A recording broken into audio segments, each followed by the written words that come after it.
In this video, we're going to work with a requisition that's already in process.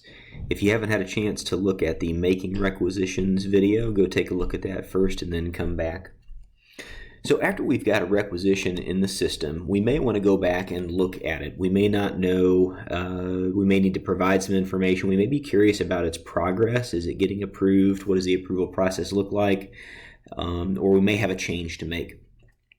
So let's get into Banner Self-Service in order to access our requisition. There are a couple of different ways to do that. You can go to bishop.edu.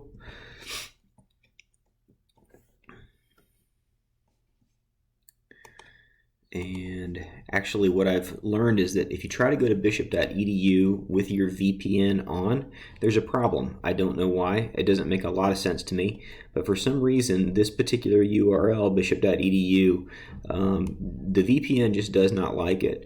And so if you're having that problem, what I suggest is just hit disconnect and disconnect from VPN, close that out. And if you type in bishop.edu, all of a sudden you can get in. I don't know why it doesn't make any sense, but that does happen to me. So I'm going to go to Faculty and Staff, and I'm going to scroll down and look for Banner Self-Service. Click on Banner Self-Service. You're going to get this tab if you've already logged in. As a reminder, if you haven't logged in and you go to Banner Self-Service through that process, or you can use your bookmark. If you've created a bookmark to go to Self-Service Banner, you're going to get this page. Put your user ID and your password in. Make sure you've changed your password. You don't want to be using the global initial password that's listed on the website, because anyone who has your email address can impersonate you. Hit sign in and you're back to this page.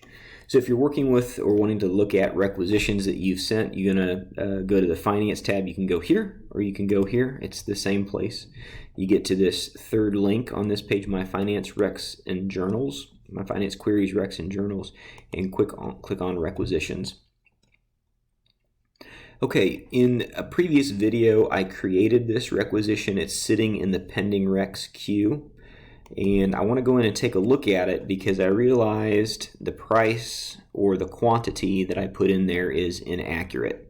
So how can I change that before it goes through the approvals? Well, it's already sitting in the approval queues, and I'm going to show you that in just a minute. But what I would do in this situation is I would go to the recall button, recall my requisition. It asks you, do you want to recall this? And the answer is yes, I do. I want to move this back to my draft requisitions. And then I can click on it and I can actually go in and edit the information. And in this situation, I'm suggesting maybe I made a mistake on the price and the quantity. So I'm going to navigate to the third part of the rec, and I'm going to go here and I want to edit this because I actually want 2 red staplers, not 1. And if I buy 2 or more, the price actually drops to $16.50. I would tab through this. I would hit save. Oh, I don't have a unit of measure. I need to put EA in there and save. And now this requisition has been updated. It's the same rec number, 127, but it has new information, 2 and $16.50. And then I can resubmit that requisition. I resubmit it and it goes back into the pending recs queue.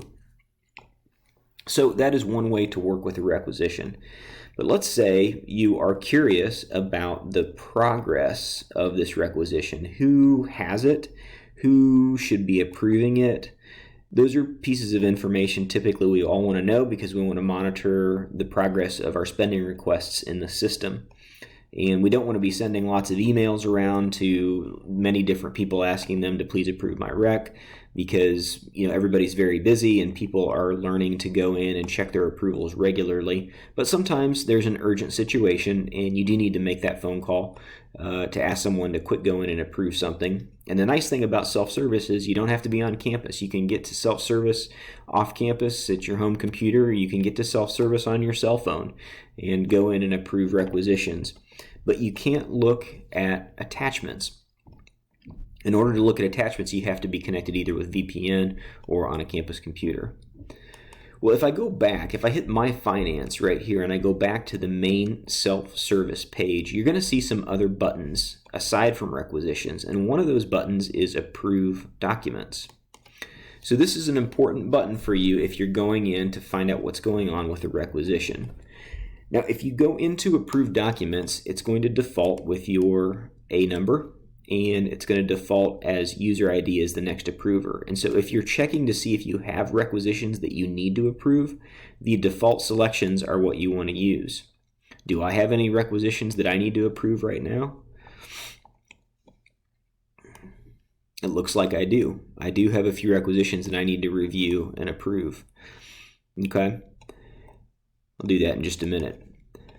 But what I want to show you is a way for you to look at the approval queue for the requisition that you submitted. And in order to do that, you actually need to take your name out of this completely. And you want to go over here to All Documents. All Documents, and take your name out. And what this is going to show you with these two parameters, with no name and All Documents, is going to show you every requisition that is out there for Bishop State Community College in any part of the process. We've got 19 spending requests making their way through the requisitioning system right now. The requisition I'm looking for is R127.